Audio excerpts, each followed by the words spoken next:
दोस्तों जरा सोचो, एक फॉरेन टूरिस्ट इंडिया आता है, वीज़ा भी वैलिड होता है, ट्रैवल भी नॉर्मल लगता है, लेकिन कुछ ही दिनों बाद इंडिया के टॉप एंटी टेरर एजेंसी उसे अरेस्ट कर लेती है। और चार्जेस क्या है? Drone warfare training, illegal border crossing और लिंक विथ आर्म फोर्सेज।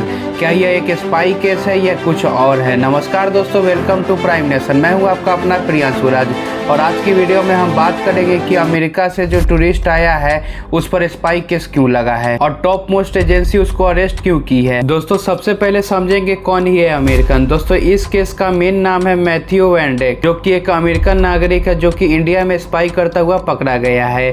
ये कोई नॉर्मल टूरिस्ट नहीं था, वार कॉरेस्पॉन्डिंग रह चुका है, मल्टीपल कॉन्फ्लिक्ट में इन्वॉल्व रह चुका है और एक ऑर्गेनाइजेशन चलाता है जो कि मिलिट्री ट्रेनिंग देता है।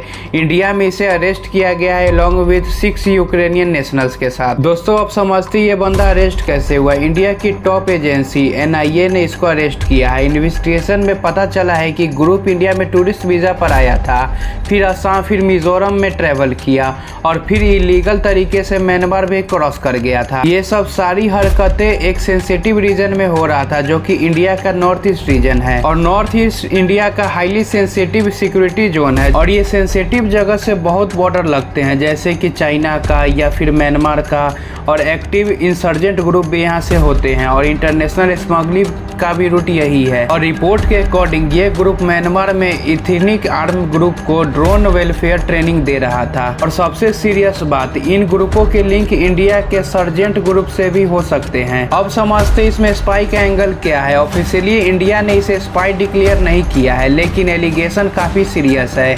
ड्रोन इंपोर्ट किए गए हैं और मिलिट्री ट्रेनिंग दी गई है और फॉरेन कॉन्फ्लिक्ट जोन से कनेक्शन भी किया गया है, इसलिए अथॉरिटी इसे नेशनल सिक्योरिटी थ्रेट के रूप में देख रही है। दोस्तों ये केस सिर्फ अरेस्ट नहीं है, इसके पीछे हो सकता है Myanmar conflict, China US strategic revelry और इंसर्जेंट नेटवर्क, क्योंकि नॉर्थ ईस्ट इंडिया एक जियोपॉलिटिकल हॉटस्पॉट है और अगर फॉरेन एक्टर यहाँ से एक्टिव होते हैं तो सिचुएशन और भी कॉम्प्लेक्स हो जाती है। दोस्तों एक फॉरेन टूरिस्ट, एक हिडन मिशन और इंडिया के सेंसिटिव बॉर्डर रीजन कभी स्टोरी सिंपल नहीं होती है, उसके पीछे कई लेयर होते हैं। क्या यह सिर्फ एक इंडिविजुअल ऑपरेशन था या किसी बड़े नेटवर्क का पार्ट था?